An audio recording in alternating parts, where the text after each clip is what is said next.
everyone. I'm Natalia Bilbao, and here's what's happening in LA this week. The names on the memorial represent lives of courage lost too soon in service to the city. Mayor Karen Bass joined the Los Angeles Police Department at the annual memorial for police officers who have fallen in the line of duty.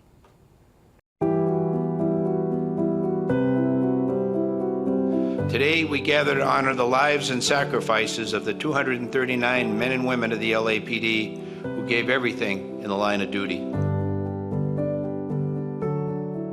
Behind me is the LAPD memorial wall for officers fallen in the line of duty. We have 239 names on this wall behind me. People who went out to work that day or night not knowing whether they'd come back, and in those cases they didn't come back home. And so our officers every day go out there and with that same uncertainty in their life, and their families feel that as well.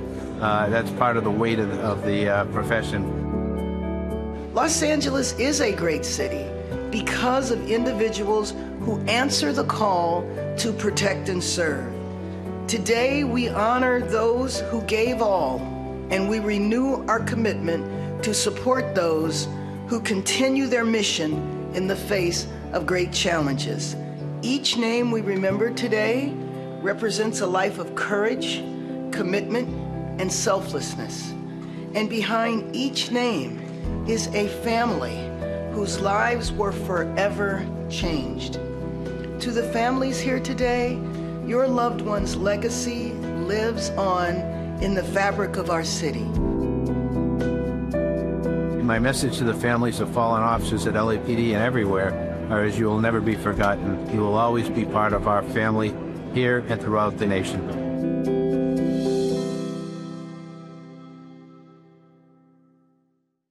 A new institute wants to harness the full power of the human immune system. Coupling medical advances with computational power will have many benefits, and in the process will create jobs and revitalize a West Side neighborhood. We're sitting on a campus that's 1 million square feet, and we at the Institute have now taken 500,000 square feet, and we're going to build out what will be, without question, the largest institute in the world for immunology and immunotherapy. So there's several things that make this truly unique. The first one is that in this building, there will be a next generation bioscience artificial intelligence center and a center for quantum computing. And quantum computing is the future, but it'll be like throwing a bucket of gasoline on AI, and AI is what's happening right now. So there is no institute in the world that has those three things. There are any number of fabulous research institutions around the world, and they're working on developing the next pill that you or your father can take every single day for the rest of your lives. We have no interest. Right now, today, there are several vaccines that will prevent you or your children from getting cancer. And my goal in the next year or two is to develop 5 more. We don't want you to get those diseases. We don't want you to get Alzheimer's or diabetes. They're all preventable diseases, and they're all mediated by your immune system. So that's what we're about. This institute embodies a defining characteristic of Los Angeles: innovation. Angelinos are resilient, always dreaming and creating a better future. This is a first-of-its-kind institute in California that will save lives through collaboration. And as a former medical professional, to me, this has particular meaning. I know when you think of health-related research, you think of discoveries that treat diseases, but when you think of this institute, I'm going to view it like an accelerator in preventing diseases. The advancements that have happened in the last 20 years have been amazing. So just think of this institute and how much further we will move the needle here. This part of Westwood has been in decline for 30 years. When we build this out, it will rejuvenate the neighborhood directly. You'll see restaurants open up, dry cleaners, and so forth. The number that's always given is for every scientist, 10 high-paying jobs are created around that scientist. We intend to have 5,000 people in this building. So this is going to be massive for Los Angeles. I'm an older guy, but this will absolutely affect my children's lives. This is going to change medicine. Instead of giving people pills, we're going to give them a vaccination. They're not going to get cervical cancer. They're not going to get liver cancer. They're not going to get breast cancer. This is going to change the world.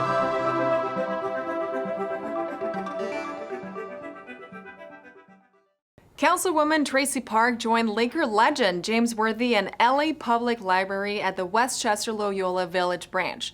There, they unveiled remodeled spaces which will serve up and assist in some reading and learning wins.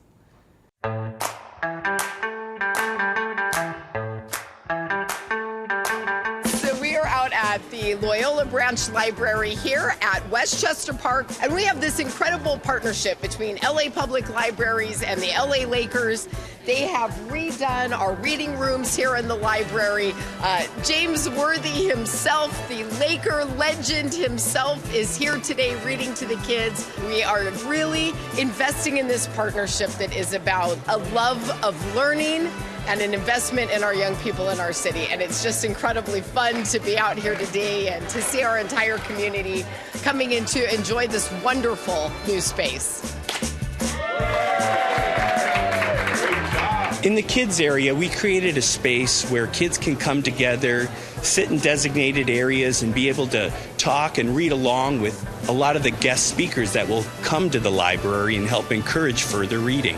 In the teen area, we know that tech is a big thing, so we wanted to make sure that they had the appropriate spaces to be able to charge up their devices, as well as to be able to use their laptops in a private area to be able to keep up on their studies, and of course, have a safe space to be able to work. Well, reading is a continuous thing. It starts at home, and it's the first thing that you need in life in order to grow and to become yourself. It's a way to educate yourself, gives kids hope at an early age, allows their imagination to flow, and it guides them throughout their life. So reading is everlasting. I just think it's an amazing thing to revive libraries and enhance them and give these kids everything that they need before they get into early stages of life. At that early age, 6, 7, 8 years old, give them a space and a place to let their minds grow. So it's a great project. One of our messages today is that we're not only a city of champions, thanks to LA Lakers and other teams, but we're also a city of readers. We have 7 million books here at our libraries throughout the city, but we also have millions of ebooks that people can check out, and no library in the world checks out more ebooks than the LA Public Library. So the Los Angeles Public Library is just such an incredibly dynamic institution, and the fact that we've got James Worthy here today, it doesn't get any better than having a Lakers legend like that here at the library, talking to kids about how important it is to be a reader and sending the message that kids who read succeed. There's a new Malcolm X Way on Crenshaw Boulevard. Councilwoman Heather Hutt joined community leaders to celebrate the legacy of Malcolm X and put him on the map in South LA.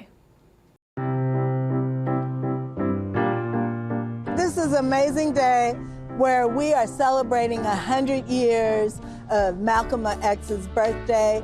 By doing a dedication, we are naming Malcolm X Way down Crenshaw Boulevard. This is an important location because we are at King Boulevard, so to be where King and Malcolm X meet. This is an opportunity to spark interest, especially for our children and our community. Well, they'll be like, oh, why does it say that? And then there's an opportunity to talk about self-determination, self-reliance, self-education, and really the difference makers and the truth teller that Malcolm X was. The idea here is that two great men that wrote some great history for the United States and for the world, two great minds, that of Martin Luther King and that of Malcolm X, meet on these two corners together to help write and rewrite the history of the United States and America. The organization Family, FAMLI, the Foundation for Arts, Mentoring, Leadership, and Innovation, is the founding architect organization that keeps the legacy of Malcolm X alive in the city of Los Angeles. And we've been doing that since 1992.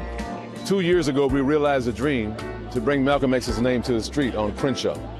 And so we now have Councilwoman Heather Hutt to thank, Congresswoman Maxine Waters to thank, Councilman Marquise Harris Dawson and others who helped us to push this through, and honor a man who gave his life for us, Minister Malcolm X, a human rights leader, not a civil rights leader, a human rights leader.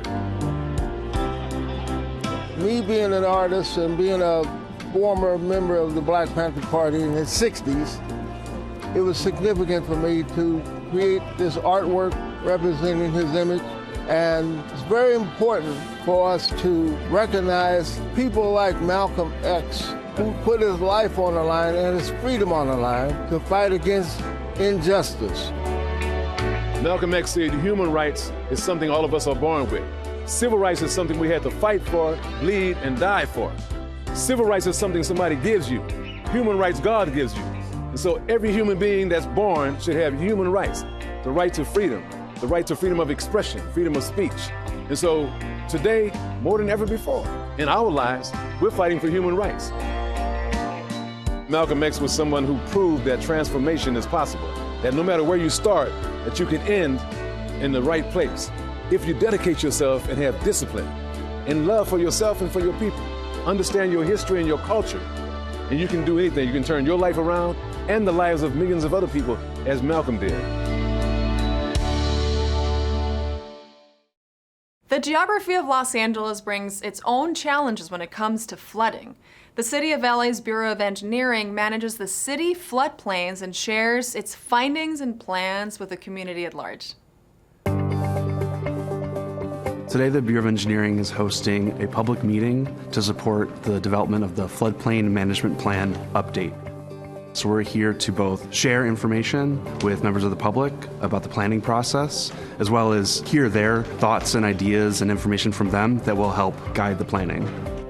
So there are multiple types of flood risks that exist: riverine flooding, dam failure, sea level rise in coastal zones, tsunamis. Floodplain Management Plan addresses all of them. So recommendations from the public gathered at these public meetings will be incorporated into the planning process. There is a steering committee that exists, as well as an expert consultant team. Together, they will analyze various flood risks and prepare for them, and input from the community about conditions in the neighborhoods and their thoughts and ideas will be directly integrated into that planning process as guided by the steering committee. We really need to hear from residents about their experiences with flooding in their neighborhoods, as well as to convey information about hazards that might be present that they need to prepare for, and how the city is planning infrastructure and policy to help mitigate flood risks. Visit engineering.lacity.gov. Find information on the Floodplain Management Plan there. You'll be able to take a survey and give us input, and also find out about community events. LA Public Library announces the 2025 Creators in Residence. Businesses contracting with the city have a new online business navigator, and LA Civil Rights hosts a housing resource fair for transgender individuals. These stories up next on CityBeat.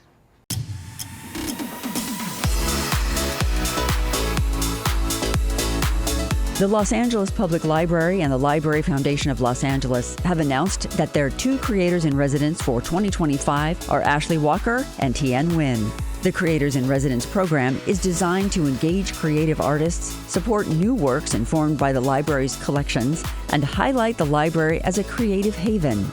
Designer, entrepreneur, and founder of Lemert Park Threads, Walker will use the library's historical archives to create a fashion line that embodies LA City's past.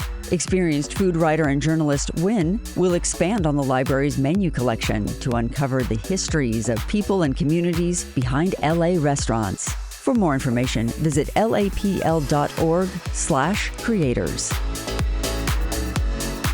At the 2025 Procure LA Summit, Mayor Karen Bass announced the launch of a new City of Los Angeles Business Navigator service. The website is a centralized online hub that will support small businesses ahead of major world events coming to the LA region from 2026 onwards. The Navigator service will help local businesses access city permits, resources, and procurement opportunities. According to Mayor Bass, the city is making sure small businesses help lead the way by investing in local talent to deliver real results for communities. For more information, visit business.lacity.gov. The LA Civil Rights Department and the Transgender Advisory Council, in partnership with Councilmember Isabel Jurado and LA Public Library, will host the second TGI2+ Housing Resource Fair. The event will take place at LA Central Library's Mark Taper Auditorium. The fair brings service providers, nonprofits, and government partners together to share information with TGI2+ individuals experiencing housing insecurity. According to LA Civil Rights, while homelessness is a citywide concern, TGI2+ individuals are affected at disproportionate rates.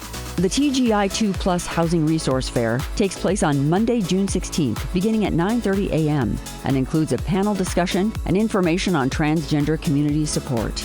For more information, visit the calendar at civilandhumanrights.lacity.gov.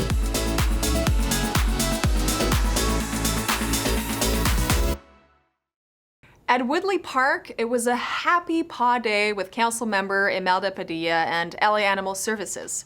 They made sure that all the fur babies were getting the love with their very own pet resource fair, and there was something for pet parents and would-be pet parents too.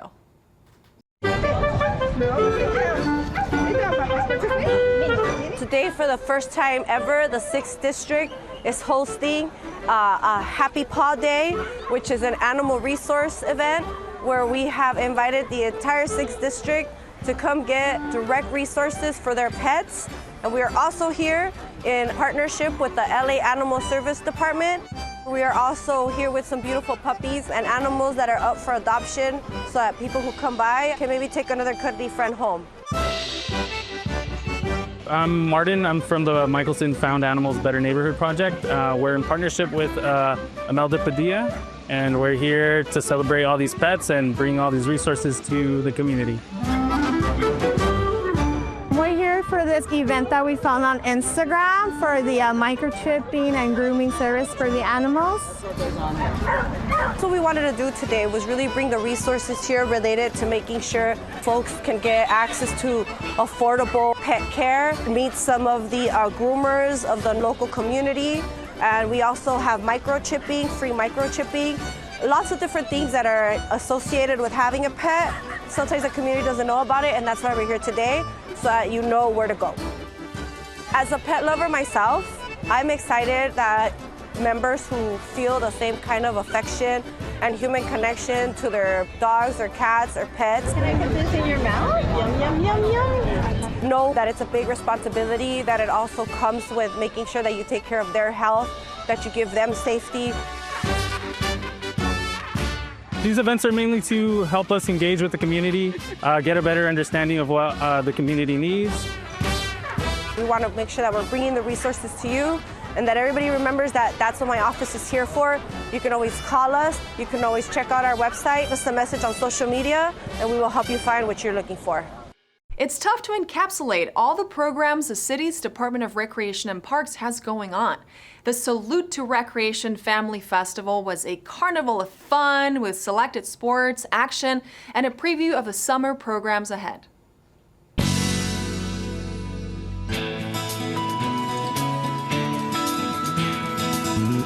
We are here today at Northridge Recreation Center in the heart of the San Fernando Valley. We are at the Salute to Recreation Family Festival. We have carnival rides, food trucks, we have a children's area, international stage.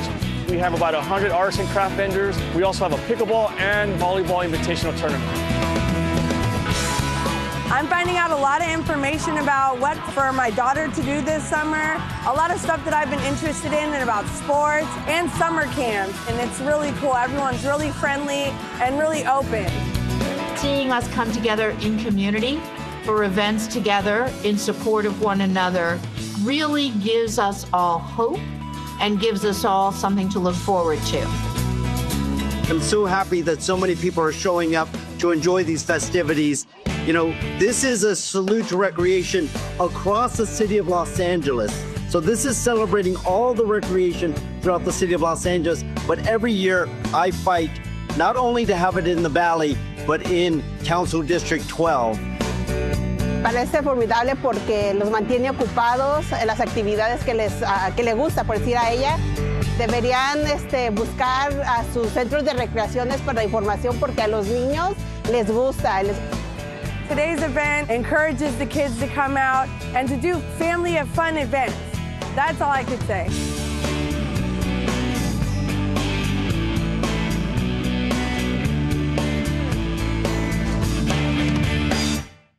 Although the Great War predates this library, there's a unique connection between the Memorial Branch and World War I.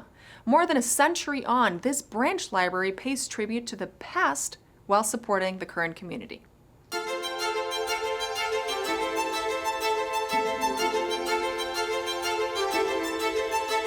My name is Frances Jaffe, and I am the senior librarian, which is now called branch manager at Memorial Branch Library. We're the 49th branch of the Los Angeles Public, 49 out of 72.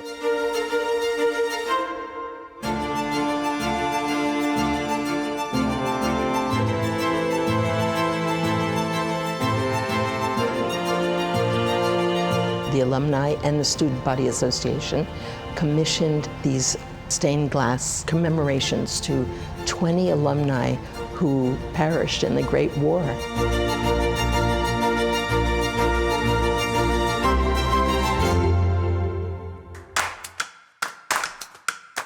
We have activities for every level. So we have children's activities, we have weekly story time, we have monthly programs that are paid for from our Friends group. We have a very strong support of Friends of the Memorial Library. They have used book sales twice a week, and that money goes to present programs for the children.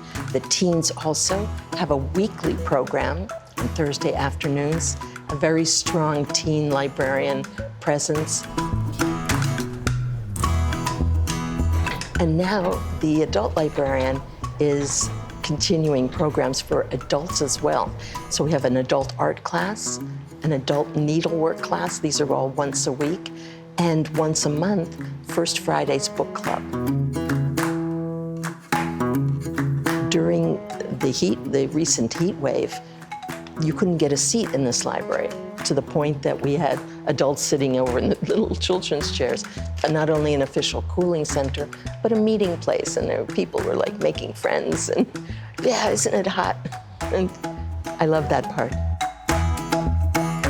It really is a group effort. It's not us versus them as guests. They come in and they feel, oh, I'm here. What a feeling. In this week's feature story, it's a world-famous house by celebrated architect Frank Lloyd Wright, and it epitomizes his ideas of California living. Named for his client's favorite flower, Hollyhock House is the City of LA's first UNESCO World Heritage Site.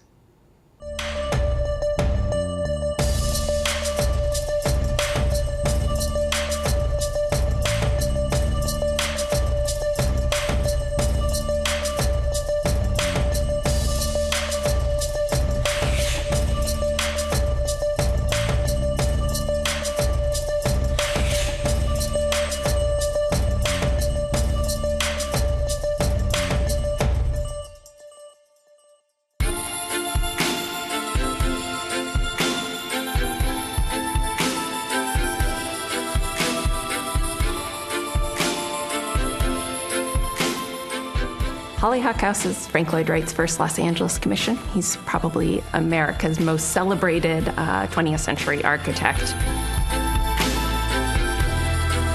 Hollyhock House is really this exciting project where Wright was coming to California, trying to imagine what a California house should be. Wright described it as California romanza, and romanza being a musical term meaning free form. It really is a romantic embrace of the natural beauty, the creative freedom that LA represents.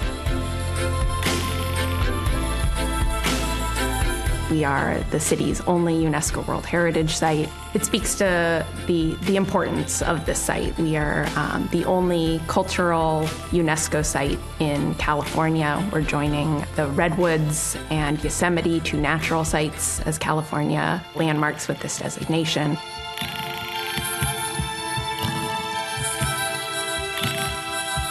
It was a commission for Aline Barnstall, an oil heiress. She purchased this unique hilltop property in Los Angeles. It's one of these pretty rare green spaces in this part of town. Panoramic views of the city. Barnstall gifted the property to the city in 1926. She really wanted to ensure that it went into the care of people who deeply appreciated its beauty and found it a stimulation. And that's, pulling from a quote from Barnstall herself. And I think in her arranging for the California Art Club to use Hollyhock House as its headquarters, it really was a space that is both inspiration and also deeply engaged with the art community, and that carries through to today. We're really seeking to find opportunities to bring contemporary artists back in dialogue with these spaces, to have them bring new perspectives on this really important site. LA has such a rich and diverse art and architecture community. As Barnstall intended, this was meant to be a place of inspiration. As much as we work to make it feel like you're being transported to 1921, this isn't a static place, and that those changes over time are part of an important history, and that there have been really important contributors, Lloyd Wright, Frank Lloyd Wright's son, Rudolph Schindler, and to have all of these voices working collaboratively to make Hollyhock House what it is today is just such a privilege. It has been city-owned for nearly a century. What has been realized under city stewardship really is quite remarkable and is very much living up to her ambitions for the site. We encourage people to follow us on social media, on our Instagram. In this week's Things to Do, head to the Central Library for June Jubilee, celebrate the themes in the house on Mango Street, and jump into the water with LA Parks for Juneteenth. All this up next on Things to Do.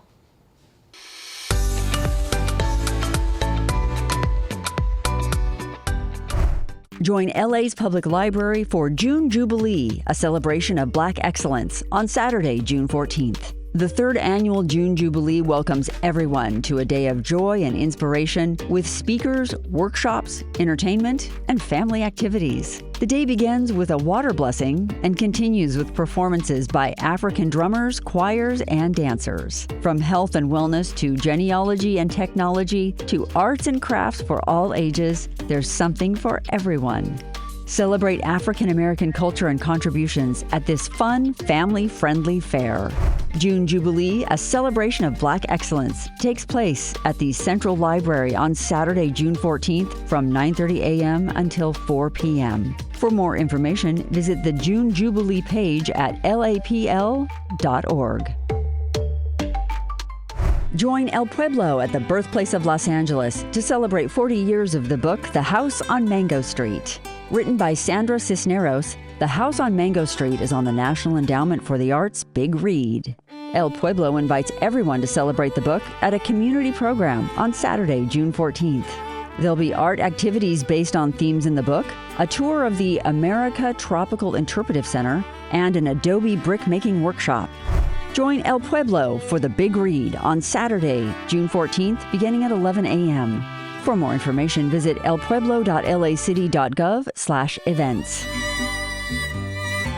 LA City Department of Recreation and Parks is celebrating Juneteenth at 3 of its swimming pools. Join the department for some engaging activities and unforgettable experiences, including sports, swim lessons, water play, CPR station, giveaways, and music. Float over to Algin Sutton Pool for a Juneteenth celebration on Thursday, June 12th at 1 p.m. Make a splash for Juneteenth at Celeste King Pool on Friday, June 13th at 3:30 p.m. And dive into Juneteenth at the Van Ness Pool on Saturday, June 14th, beginning at 1 p.m.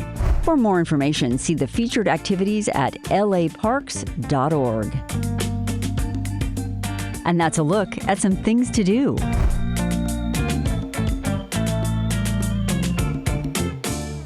And that's all for this week. I'm Natalia Bilbao, and from all of us here at LA This Week, thank you so much for joining us. Remember that you can watch us online anytime at lacityview.org, and we're also on Instagram, Facebook, X, and YouTube. See you next time for more LA This Week.